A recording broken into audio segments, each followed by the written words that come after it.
Welcome to Think and Thrive for the academic year 2022-2023.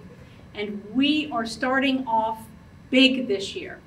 So, who do we have with us? Well, one hint is going to be that it's somebody from a company that helped us out with internships last year. Did anybody here do Flydubai internship last year? Okay, maybe not, but some of you definitely did. And today we have with us the CFO of Flydubai, Mr. Francois Oberholzer. So please welcome him to the stage.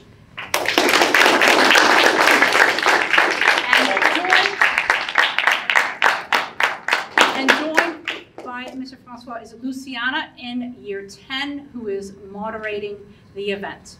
So thank you very much, and let's start Think and Thrive. Hello everybody, and welcome to Think and Thrive Speakers Series. How are you doing today? Good morning boys and girls. I'm doing well, thanks Luciana. Okay, so we would like to start off by getting to know you a little bit more. So can you tell us where you're from? Yes, so my name Francois, surname Oberholzer, which is Swiss-Austrian, but I'm neither from France, which is my name, nor from Switzerland or Austria. I'm from South Africa. Okay, and were you born there? I was born there, I'm African by birth, and as was my family, and my great-great-grandparents were also born there. So the history of South Africa is very interesting. You know, we're known as the Rainbow Nation, and that is because we have lots of European ancestry heritage, as well as lots of African groups and populations. So that's where the term the Rainbow Nation comes from. Personally, we try to track and trace our ancestry back, and the best we can find out of the records that were kept was that the first of the Oberholzer family arrived in the late 1600s in South Africa as part of the Protestant movement from Europe. Okay, and what was your favorite childhood memory? My favorite childhood memory was definitely that we went to the Kruger National Park every year. So that was our annual holiday, our annual vacation was to the Kruger Park, which was, I don't know how much you know about the Kruger Park, but it's a big area, similar in size to Switzerland, that was set aside purely for nature conservation. Okay. Were you a naughty kid or a serious one? A naughty kid or a serious one? If you ask my mother, she will probably say I was naughty. I believe I was very studious and serious. Okay, and what did you want to be when you were a kid? I think it's linked to the fact that my favorite childhood memory was our holidays in the Kruger Park, which is, when I was younger, I always wanted to become a nature conservationist, so a field ranger or someone who worked with the wild animals. As I grew up and started thinking in business terms, I started deciding that I wanted to be a businessman. So all my school subjects were chosen specifically to put me into the direction of business. I had no science or biology or natural sciences choices in school. So from a very early age, I chose the track of business. Okay, and how many languages do you speak? I speak 3 languages, 2 of them fluently, which is Afrikaans, which is our home language, which is close to Dutch, or a form of Dutch, and English, which is the language of business. And then we lived in Germany for a year as part of my career in aviation. I spent 1 year in Berlin in Germany, so I speak a little bit of German as well. And the 4th language that I would say is music. I love music, and I play, or I used to play the violin and the trumpet. Oh, okay. It's It's a really nice instrument. Yeah. Yeah. Would you mind speaking some Afrikaans for us, you know, for those who haven't heard it? Natuurlijk. Dit is baie maklik om Afrikaans te praat. Dus, sommige mense sê dit klink soos eende. So ons het baie klanke. So I just basically said, you know, it's a very easy language for me. It's also called sometimes the duck language, because there's a lot of noises in the language. So. Okay, and last question: what are your hopes and dreams for your children? I just want them to be happy. I want them to be happy and feel loved. And I think once you get to that stage where you feel loved and you're happy in what you do, everything else starts to fall in place. Okay, so now that we know a little bit about you, let's explore your professional journey. Okay, so what got you into the airline industry? Very interesting question. I trained as a chartered accountant in South Africa with a firm called PricewaterhouseCoopers. They're also a very large auditing firm here in the Middle East, probably better known as PwC. And I trained and finished my training contract in Johannesburg. One of my clients was an airline. So, you know, as part of that training, which really immersed me into aviation, I came out of that knowing that I wanted to be in aviation.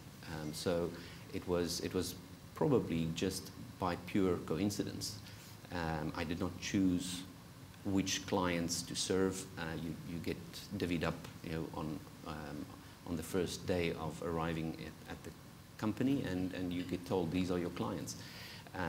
So I had luckily a diverse group of clients, some banking institutions, one nuclear power plant, and one aviation airline.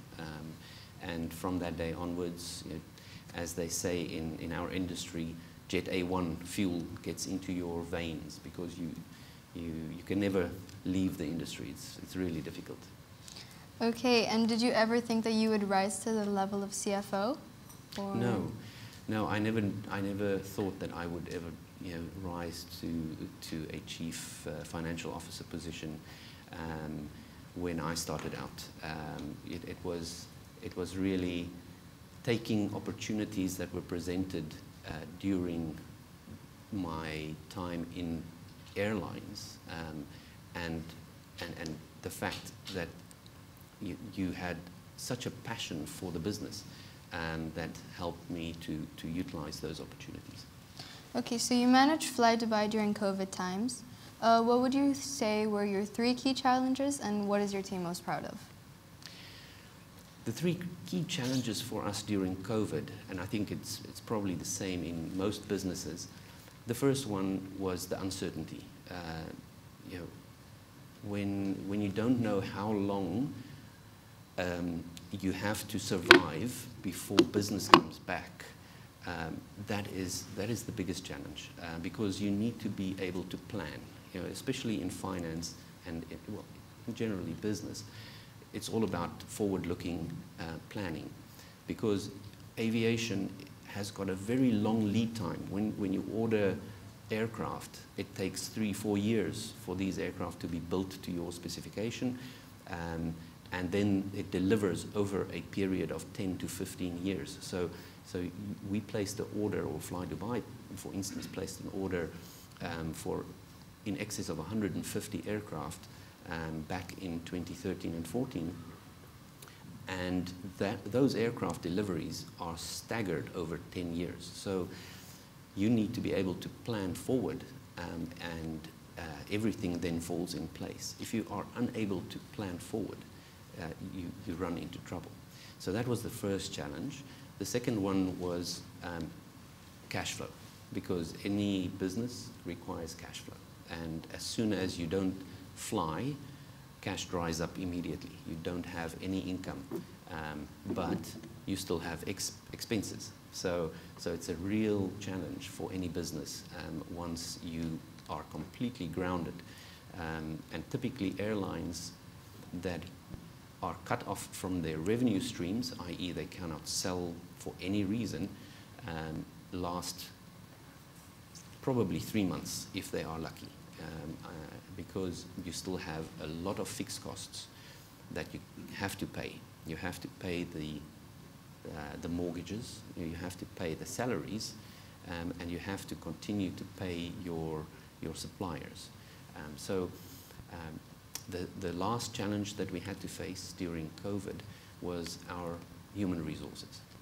Airlines are service organizations, so we rely on our employees to be our key asset. Yes, aircraft is one of our assets, but our real assets are our people.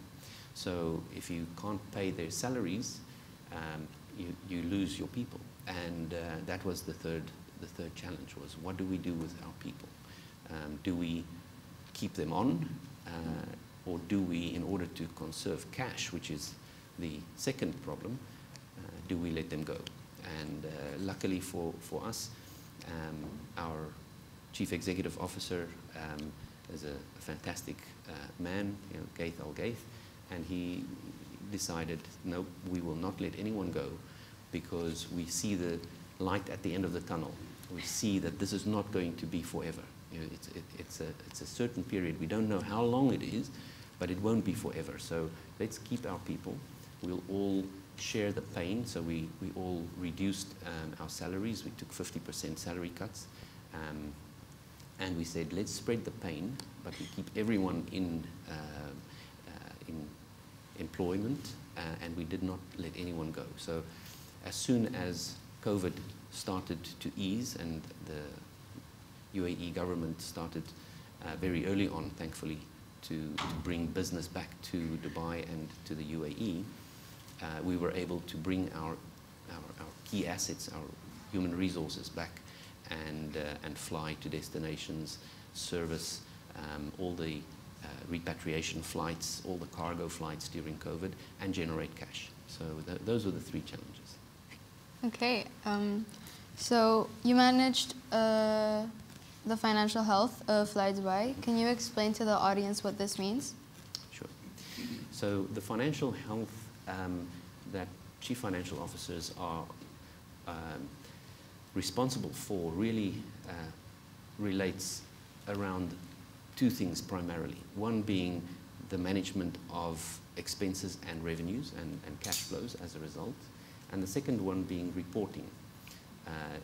Very important for any business is the shareholder, because we're just the management of the organization. We have no ownership in it.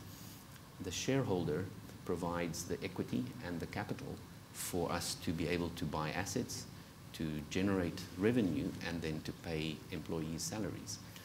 But what any investor wants at the end of the day is a return. They will give you the capital in return for some dividends, for share price increases, for capital gains. So the chief financial officer role really needs to make sure that revenues exceed expenses so that there's a profit for the shareholder. And we also manage the internal controls of the company to enable proper financial reporting. Now, this is where auditing comes in. We also have external auditors that we manage who come in on an annual basis, in some cases even every 6 months, to audit whether our financial reports that we provide to the shareholder is accurate and true. Because when you look at a chartered accountant, the entire business and our whole philosophy is integrity. We are there to ensure that whatever financial results are reported to the shareholder and to the markets, if you are listed, is a true picture. So you cannot lie to the markets. You cannot provide any information which they can use and which then is to the detriment of the investors. So we are there to make sure that inside the company, all the systems and all the processes are in place to ensure that the financial results are reported accurately to the markets. Okay, thank you for your explanation. So, next question is, have you or your team ever made a mistake or blunder, and how did you overcome it? Yes, I think it's really very important to understand that nobody is perfect. You know, even though you always put processes in place, you put controls in place, there is never, I don't think there's anyone that can ever say they've never made a mistake. So our philosophy and the culture within Flydubai is that we don't mind people making mistakes. We put all the controls in place to ensure that if a mistake is made, it's very quickly picked up and corrected, because we're all human. No one is perfect.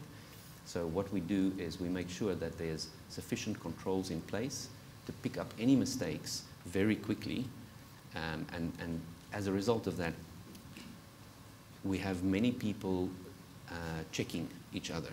So like explained on the auditing side, we have external people coming in to verify the work is done properly, the controls are in place. We also have people checking our IT systems, because a lot of our systems are IT driven, in order to ensure that there's no computer problems and that we have safe backups. So very much technology driven. On the operational side, there's also checks and balances in place to ensure there's no mistakes being made in the maintenance side of the business. There's no mistakes being made in the piloting side of the aircraft, that's one of the things that make aviation such a fun industry to be in. It's an industry that has learned from its mistakes. When the Wright brothers performed the first flight, in I think early 1900s. From there onwards, it has always been a learning experience, and the aviation and airline industry has always learned from the mistakes, costly mistakes. But that is why it was so important that when you look at an aircraft, the systems inside always have redundancy. You don't have any system inside an aircraft that relies on a single point of failure. So there's always, each engine is controlled independently, so that if the controlling module of one engine has a problem, the other one doesn't get affected. So I think it's very important that people know that mistakes are not bad. You have to recover very quickly from it, learn from the mistakes, and make sure that it never happens again. Yeah. Lots of students here in the audience would like to go into business or finance. What are the three key skills that they should hone should they want to follow in your footsteps? I think the most important is passion.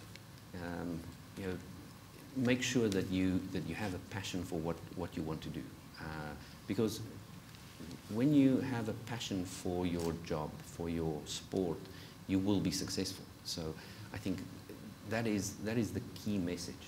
Make sure that you want to do what. Don't do it because someone else told you it's a good idea, or that you think there will be some benefit in doing it. If you don't like it, don't do it. So passion for business, and not necessarily passion for accounting or numbers, but just passion for the business.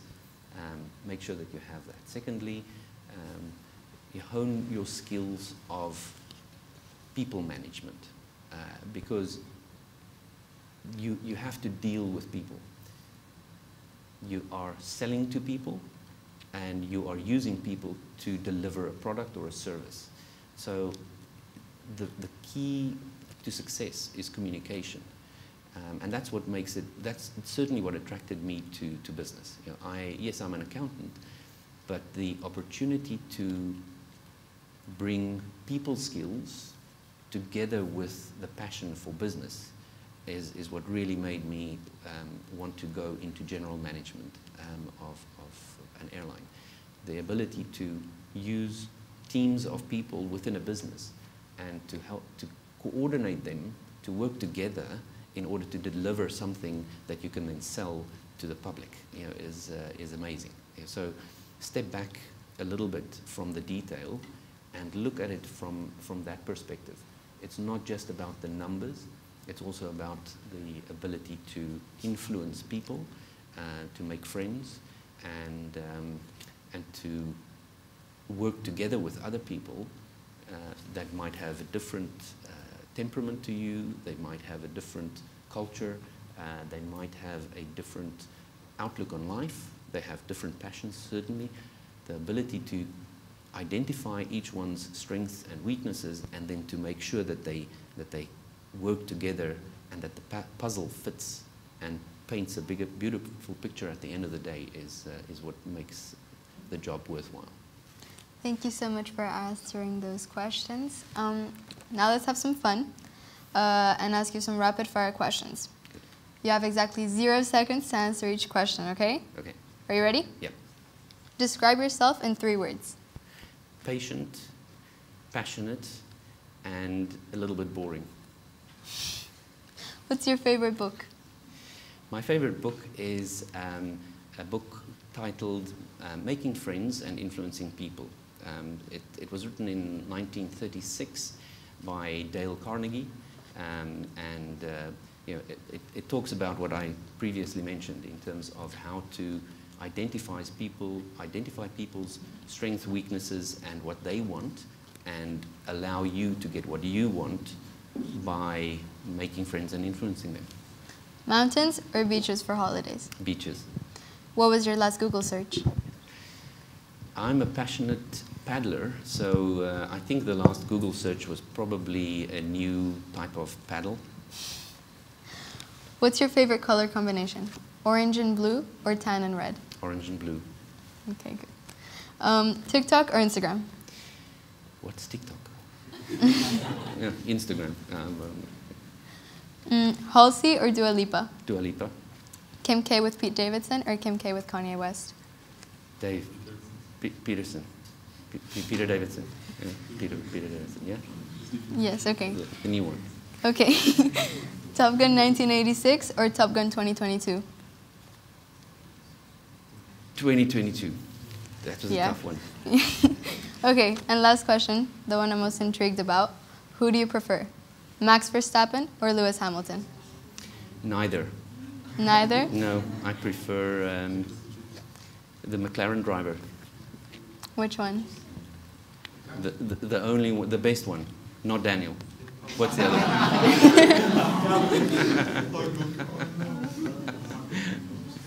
So Lando Norris.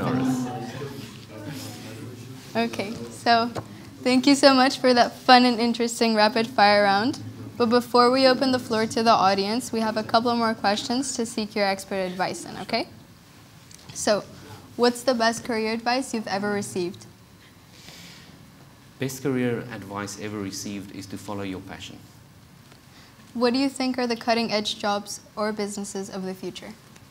Space. I think space exploration is going to be the next frontier, the next area of business. So I think my fellow compatriot from SpaceX and Tesla has got it right. I think that's probably the next area for big business. Okay, and then the last question. What would be your advice to all the students who are listening to you, who are yet to graduate from university, on how to go into the world of finance? To go into the world of finance, I think make sure that your subject selections allow you the broadest range of possible opportunities, because I really feel that there's going to be so many new new functions and jobs out there by the time you graduate, that you will not just be restricted to whatever jobs are out there at the moment. But if you really love finance and you want to become someone who manages the finances of a big organization, follow your passion and make sure that your choice of subjects allow you to go in any direction that passion leads you to. So you know, I know it's a little bit of a fuzzy answer, but things are changing so rapidly that you want to have your options open as much as possible. Don't restrict yourself to only a certain way of thinking or a certain direction for studies. I think, you know, keep your minds wide open and keep your options open. Thank you so much for answering these questions. You're more than welcome. We're going to open the floor to the audience now so that they can ask you some questions. So, thanks, Luciana. Okay, you guys have questions? Okay, right. What are you most proud of?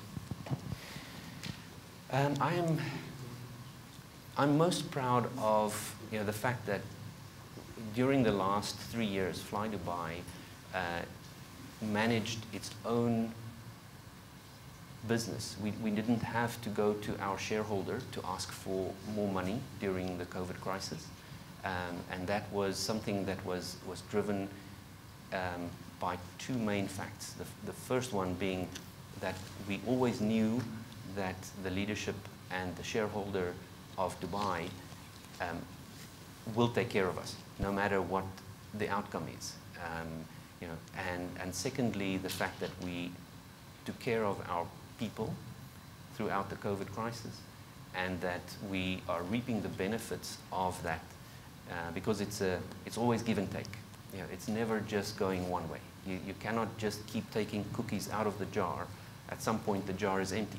You know, you have to put back some cookies. So that's what really may make us very proud in Flydubai, is the fact that we could manage through this crisis without having to go and ask for more money. What are the main points that you included in your business plan? Sorry, just repeat that. What are the main points? Yeah, that you included in your business plan. So the main points that we include and that drives our business plan is the network. You know, where do we fly to? And that's the starting point of our business plan. You know, are we going to expand our network to fly to new destinations, or are we going to stick to the existing destinations and just fly there more frequently? So you know, these are the key questions that we debate every year. Are we able to find new points that link Dubai with the rest of the world, where we can fly to and we can fill our aircraft with enough passengers that make money? So the starting point for us is our network. That will then drive our fleet. So once you've decided your network that you want to serve, you can then say, okay, do I have enough aircraft? Do I have too many aircraft? Or do I need more? And that then sets into action a whole host of further activities. So you either then go out and buy new aircraft, additional aircraft, or aircraft that can fly further. If you don't have aircraft that can reach the destinations that you want to fly to, and where there are markets, you need a different aircraft type. You need to go out and do that. As I said earlier, you know, that's a 3-year process, because even if we order aircraft today, we won't receive the first one until 3 years down the line. So there's a long lead time before you can get your own aircraft. Yes, you can buy second-hand aircraft, you know, from other airlines, but then you don't have your product. You don't have what you want to sell. So you know, these are the interesting questions that we debate amongst ourselves on probably a weekly basis. But to your point, those are the two key aspects in the business plan. What are the markets that we want to serve? So know your customers and your clients, And then secondly, do you have the right assets in place to be able to do that? So, what are the most difficult decisions for a CFO to make? The most difficult decisions would be relating to human capital. Everything else is very much black or white. You look at the numbers and you can make a decision. I think the most difficult decisions affect our people. Questions being asked like, do we employ more people, or do we give them higher salaries? Do we give the existing people higher salaries and ask them to do more? Especially in the current high inflation, high interest rates environment, a lot of questions and debate and discussion in the business is around, do we give salary increases next year? Do we give salary increases right away? People come to us and say, oh, I've been offered 20% increase if I go and work for X, Y, or Z airline. The question then is, do we match the offer to keep the person, or do we make the decision to allow this person to build his career and take the higher offer, and we replace that from the bottom. So we replace that internally, and we allow internal promotions to take place. So these are fascinating questions and debates that we have. And there's not always a right or a wrong answer that you can apply consistently. It depends on the individual. It depends on whether there are internal people that can step in when you allow this person to follow their career and leave. So we've recently started with internships and apprenticeship programs within Flydubai. So we've started with an apprenticeship program for engineers, and largely that was driven by two main things. First one is we need to provide career opportunities for our UAE nationals. So we've started with an apprenticeship program for UAE nationals within Flydubai in the engineering area. Secondly, we need to build a base of young engineers, because we know the growth that we are planning for. We will need very good engineers to maintain our aircraft going forward.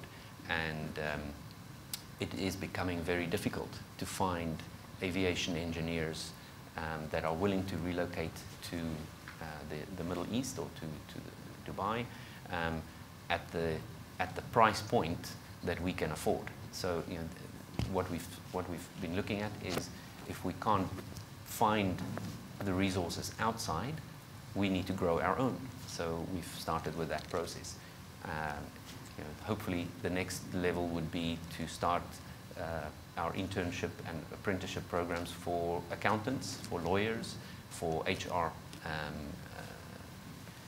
specialists, because we like the idea and the model of actually building and growing our own. I wanted to ask, who are the people that were motivating you to push yourself forward throughout your life? My parents were teachers, so they were not in business at all. Certainly, I think they motivated both my brother and myself to work hard and follow our passions. And I think if I think back to turning points in my life, probably the biggest one was quite late in my life, after I completed my studies and I needed to decide, do I leave South Africa and come to the Middle East? And I can very vividly remember my father saying to me, no, you need to follow your passion. Don't think about the people in South Africa. Don't think about us as mom and dad. We've lived our life. We've done what we wanted to do. We've achieved what we wanted to do. You now need to follow your passion. So I think that's probably the main driver has always been my parents.